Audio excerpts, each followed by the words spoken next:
नमस्कार.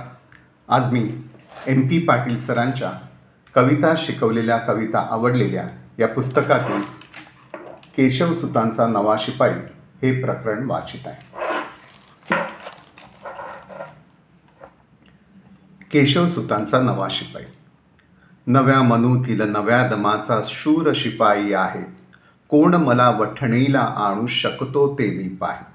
ब्राह्मण नाही, हिंदूही नाही, नामी एक पंथाचा, तोच पतित की जे आखडती प्रदेश साकल्याचा. खादाड असे माझी भूक, चतकोराने मला न सुख, कूपातील मी नचमंडुक, मळ्यास माझ्या कुंपण पडते, अगदी न मला साहे. कोण मला वठणीला आणू शकतो ते मी पाहे.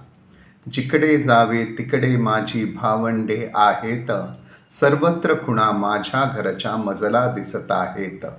कोठेही जा पायाखाली तृणावृता भू दिसते, कोठेही जा डोई वरते, दिसते नीलांबरते.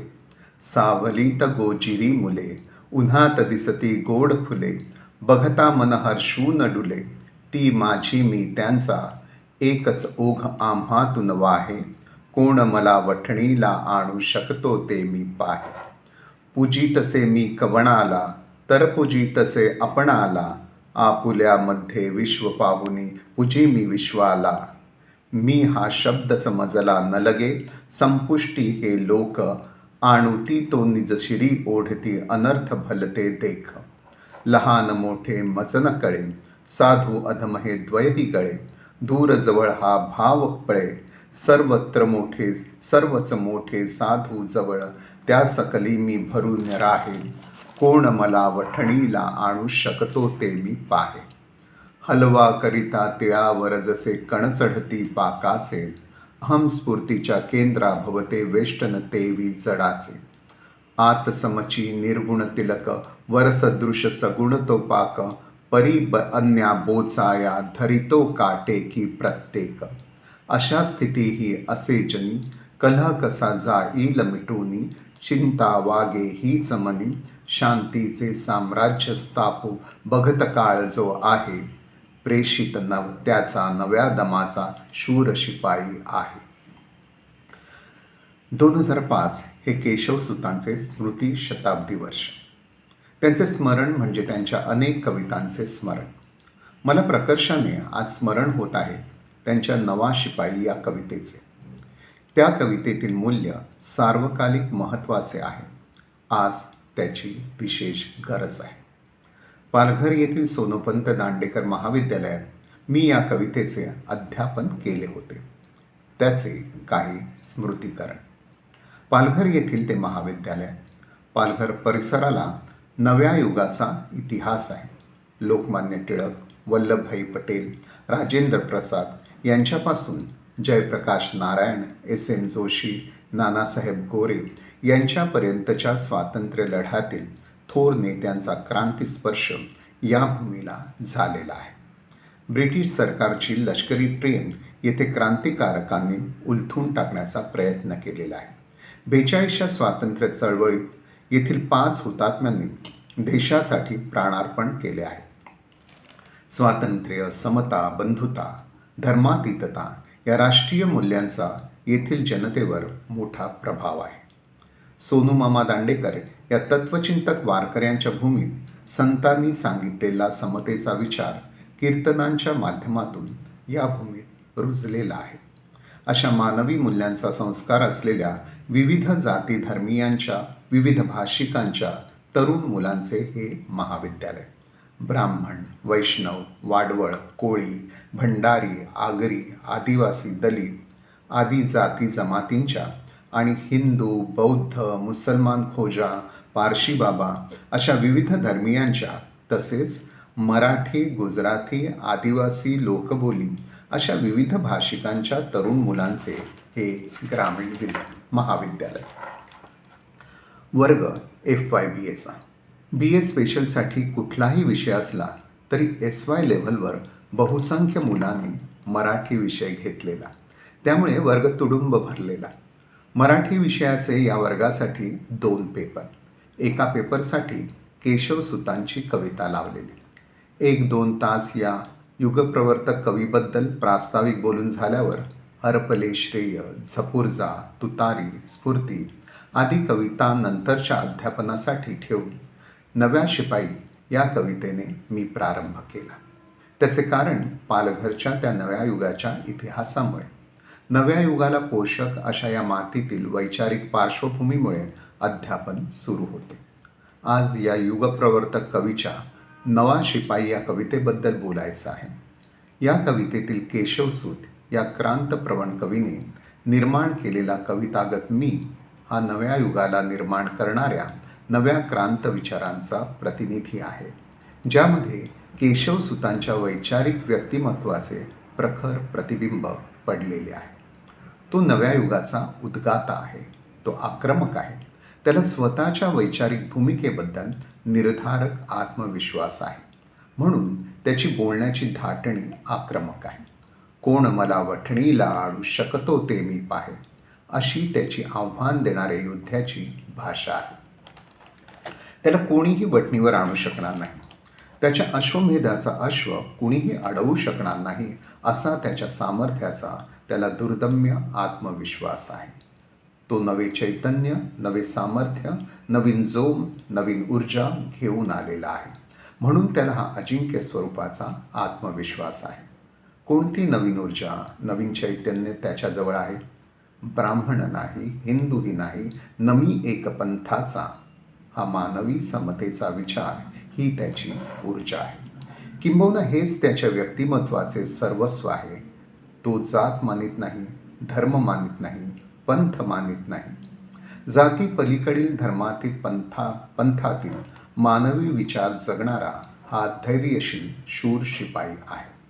त्याच्या विशाल मानवतेच्या मळ्याला जाती धर्माचे आणि कुठल्याही पंथाचे कुंपण पडणे त्याला मान्य नाही.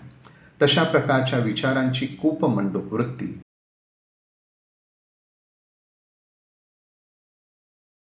त्याला मान्य नाही. हा साकल्याचा, सर्व कल्याणाचा, मानवी समतेचा विचार जे रोखतात, त्यांचा हा नवविचारांचा उद्गाता, पुण्यशीलतेला भिडवणारी पतित पापी अशी संभावना करतो, तेच पतितकी जे आखडती प्रदेश साकल्याचा, असा त्यांचा तो धिक्कार करतो. दुसऱ्या कडव्यात हेच सामाजिकदृष्ट्या समतेचे मूल्य वैयक्तिक पातळीवरच्या भावनिक अनुभव देत आणि सार्वत्रिक पातळीवरचा वस्तुनिष्ठ अनुभव देत हा नवा शिपाई मांडत आहे. जिकडे जावे तिकडे माझी भावंडे आहेत, सर्वत्र खुणा माझ्या घरच्या मजला दिसत आहेत. जिकडे जावे तिकडे सर्वत्र चोहीकडे माझीच भावंडे आहेत, माझीच घरे आहेत, असा त्याचा बंधुत्वाच्या नात्याचा आणि आपल्याच घरपणाच्या आपलेपणाचा अनुभव आहे. या ममत्वाच्या अनुभवाला समर्थन देण्यासाठी तो निसर्गातील समत्वाचा सार्वत्रिक अनुभव देत आहे. कोठेही जा पायाखाली तृणावृताभू दिसते, कोठेही जा डोईवरते दिसते नीलांबरते. कोठेही जा पायाखाली हिरव्यागार गवताने आच्छा दिलेली भूमी दिसते आणि कोठेही जा डोईवरती सर्वत्र ते सुंदर निळे अंबरच दिसते, असा हा सर्वांचाच समत्वाचा वस्तुनिष्ठ अनुभव. या कडव्याच्या अंतऱ्यामध्ये हाच ममत्वाचा आणि समत्वाचा अनुभव अधिक गहिरा, अधिक संवेदनशील, अधिक भावनाशील केला जातो. सावलीत गोजिरी मुले, उन्हात दिसती गोड फुले, बघता मन हर्षून डुले. कोठेही जा त्याला सावलीत दिसतात गोजिरी गोजिरी मुलेच मुले, आणि कोठेही जा त्याला उन्हात दिसतात फुलणारी डुलणारी फुलेच फुले. अशी ही सारी माझीच भावंडे, माझीच घरे, माझी मुले फुले बघता बघता माझं मन हर्षून डुले, असा हा त्याचा संवेदनशील आणि भावनिक अनुभव आहे.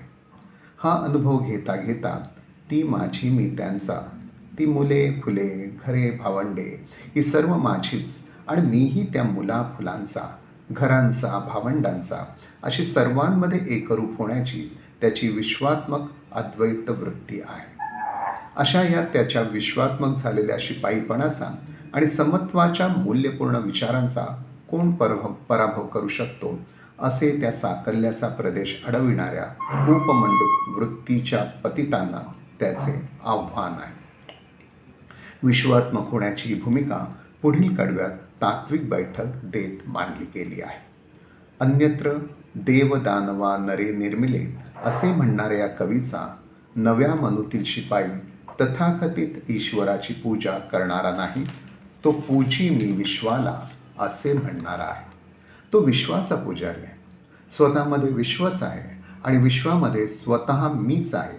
त्या सकली मी भरून राहे अशी त्याची विश्वाबरोबरच्या एकात्मतेची संवेदनशीलता आहे. त्यामुळे लहान मोठे, साधू अधम, दूर जवळ ही सारी निजशिरी ओढून घेणारी अनर्थकारक द्वंद्वे त्याच्याबाबत गळून पडलेली असतात. लहान मोठे मज न कळे, साधू अधम हे द्वयही गळे, दूर जवळ हा भाव पळे. सर्वच मोठे साधू जवळ अशी ही त्याची विश्वातील सर्वांबद्दलची संवेदनशील तात्विक बैठक आहे. शेवटचे चौथे कडवे प्रतिमा प्रतिकांच्या दृष्टीने तसे क्लिष्ट वाटले तरी त्याचा ठोस आशय भरलेला आहे. समनिर्गुण तिळावर साखरेचा पाक चढवून हलवा तयार केला जातो. असे करताना हलव्यावर बोचणारे टोचणारे काटे तयार होतात. तसेच आपल्या अहंस्फूर्त अशा केवळ व्यक्तिमत्वावर धर्म संस्कृतीचे संस्कार करता करता स्वतःच्या धर्म संस्कृती आदींच्या दुराभिमानाचे काटे तयार होतात. हे आपल्या भोवती निर्माण होणारे विद्वेषी दुराभिमानाचे आवरण समाजात कलह निर्माण करते. माणसातील सहजीवनाबद्दल चिंता निर्माण करणारा हा विद्वेषी कलह मिटवून येथे शांतीचे साम्राज्य स्थापन झाले पाहिजे. येऊ घातलेल्या नव्या काळाचे, नव्या युगाचे ते स्वप्न आहे. त्या नव्या युगाचा मी प्रेषित आहे. शांती साम्राज्य स्थापन करू पाहणाऱ्या त्या नव्या शांतियुगाचा मी अग्रदूत आहे, असा त्याचा उद्घोष आहे. स्वतःतील अहंस्फूर्तीचा, स्वतःतील स्वयंऊर्जेच्या, आत्मिक सामर्थ्याचा हा ऊर्ज्वस्वल उद्घोष आहे.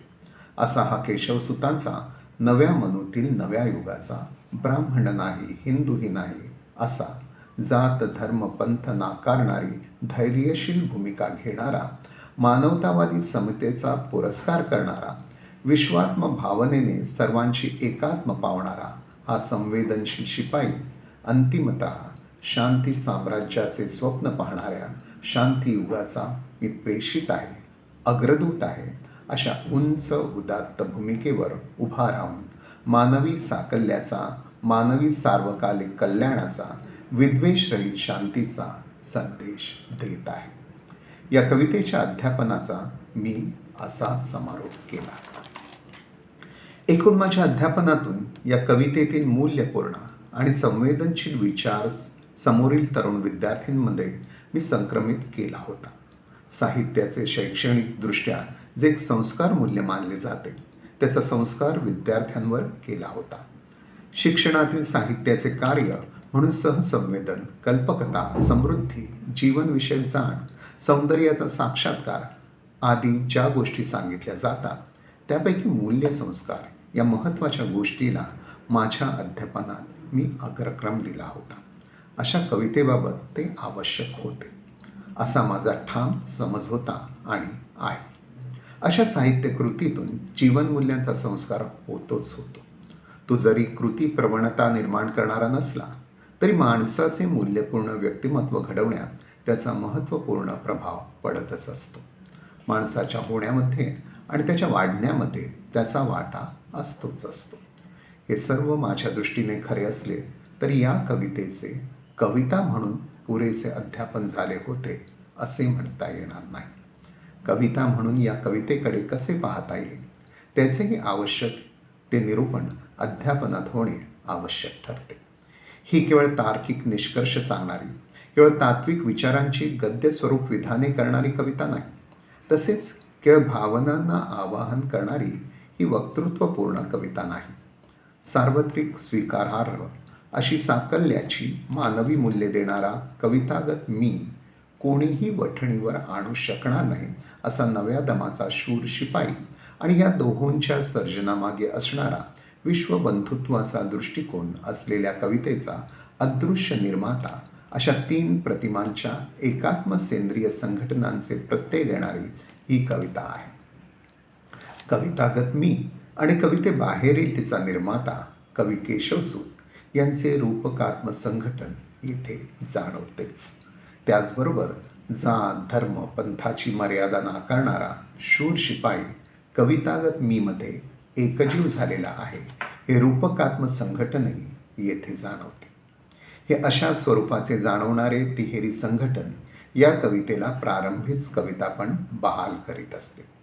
या मीची, या नव्या मनूतील नव्या दमाच्या शिपायाची, त्या कवी केशवसुतांची विश्वबंधुत्व या मूल्यावर आत्यंतिक जिव्हाळ्याची, आत्यंतिक उत्कटतेची श्रद्धा व्यक्त होत असल्याने या कवितेला भावगीताच्या पातळीवरची उत्कट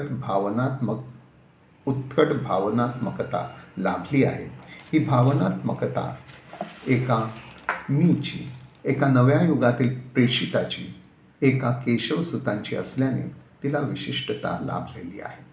आणि या कवितेत व्यक्त झालेले मूल्य हे सार्वत्रिक श्रेय स्वरूपाचे असल्याने तिला सार्वत्रिकता लाभलेली आहे. तेव्हा विशिष्टता, सार्वत्रिकता आणि मूल्यभावाबद्दलची भावनात्मकता या साऱ्या गोष्टींचे रूपकात्म सेंद्रिय संघटन या कवितेमध्ये झाल्याचे दिसून येते. जात धर्म पंथ अशा भेदांचे कुंपण नसणारा, याचा सर्वसमावेशक मुक्तमळा, संकुचिततेच्या चतकोर न भागणारी, यांची सर्वात्मकतेची खादाड भूक या प्रतिमा त्यांच्या विशाल दृष्टिकोन या संकल्पनात्मक प्रतिमेशी एकरूप होतात. आणि दुसऱ्या बाजूला या सर्वसमावेशक साकल्याच्या प्रदेशाला संकुचित करणारी उपमंडूप वृत्तीची प्रतिमा संकुचित नकारात्मक अपमूल्यांबरोबरच संघटित होते. या दोहोंमधला म्हणजे सर्वसमावेशकता आणि संकुचितता यांमधील व्यक्त होणारा विरोध मीच्या अभिप्रेत मूल्यालाच बळकटी देत असतो.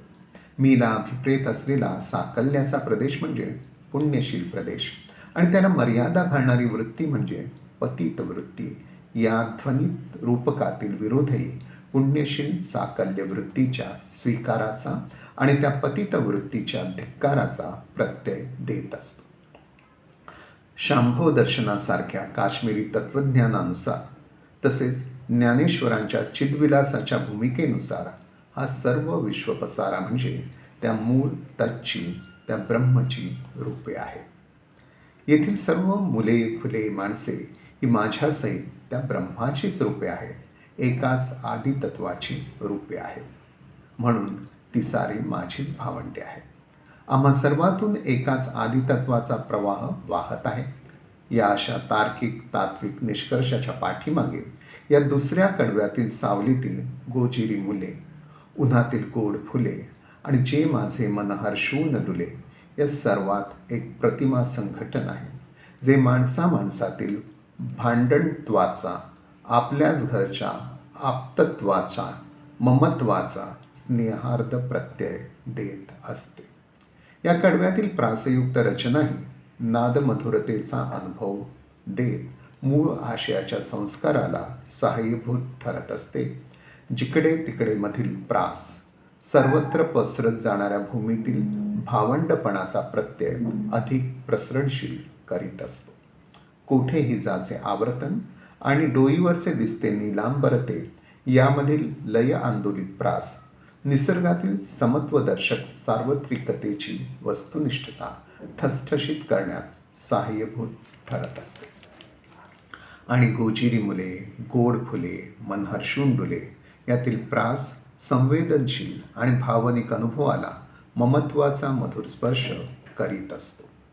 पुढील कडव्यातील पूजी तसे आपणाला, आपुल्यामध्ये विश्व पाहुनी, पूजी मी विश्वाला या मीच्या पूजेमध्ये स्वतः मी भोवतीचे आपण आणि मूळ तत्पासून निर्माण झालेले सारे विश्व या 3 प्रतिमांचे संघटन या मीची साऱ्या विश्वाबरोबरची एकात्मता व्यक्त करते. त्यामुळेच लहान मोठे, साधू अधम, दूर जवळ ही सारी परस्पर विरोधी द्वंद्वे मीच्या लेखी गळून पडतात. या सर्वांबरोबर या मीची अद्वैताची मिठी पडते.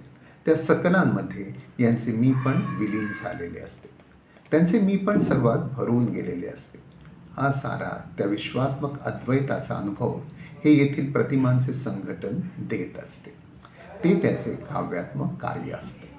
शेवटच्या कडव्यात मानवी समाजात कलह निर्माण होण्याची मीमांसा तीळ, त्याभोवतीचा पाप, त्यावर येणारे काटे या प्रतिमांच्या रूपकातून केली जाते. मूळ सत्स्वरूप, तत्वरील धर्म, नीती आदींचा संस्कार करता करता माणसामध्ये निर्माण होणारा विद्वेष ही स्थिती मीच्या ठिकाणी चिंतायुक्त भावनिक अस्वस्थता निर्माण करते. या अवस्थेवर मात करणे, शांतीचे साम्राज्य स्थापन करणारे जे नवयुग येते आहे त्याचा प्रेषित ही त्याच्या संदर्भातील प्रतिमा या कवितेतील आशयाला अधिक उंच, उदात्त अशा मूल्यपूर्ण पातळीवर नेऊन ठेवते. या माणसामधला बंधुभाव, समताभाव हा शेवटी सामाजिक पातळीवर निरामय शांतीमध्ये विलीन झाला पाहिजे हे सर्व मान्य होणारे मूल्य. या मूल्याप्रत नेणारी प्रेषित ही प्रतिमा त्याला युगकर्त्याच्या पातळीवर नेते. कवितेच्या पहिल्या कडव्यापासूनचा संदर्भ लक्षात घेता जात, धर्म, पंथ याबाबत निर्माण होणारा तो अधर्माचा काटेरी विखारी कलह मिटवणारा आणि शांती धर्माची स्थापना करणाऱ्या नव्या युगाचा हा संभवामी युगे युगे सदृश युगकर्ता, युगपुरुष आहे असा अनुभव देणारी ही प्रतिमा आहे. या प्रतिमेतून हा नव्या दमाचा शूर शिपाई वाचकाला एका उच्च उदात्त पातळीवर नेणारा शांत पण निर्धारक असा प्रत्यय देत असते. समोरच्या तरुण विद्यार्थ्यांच्या होण्याला घडवणारा, कवितेतील मूल्यपूर्ण आशय, त्यांच्या सौंदर्य सन्मुख लालसेला समराधन देणारे तिचे काव्यात्म रूपदर्शन यांचा अनुभव अशा अध्यापनातून दिल्याचे सात्विक समाधान शिक्षकाला निश्चितच मिळत असते. धन्यवाद.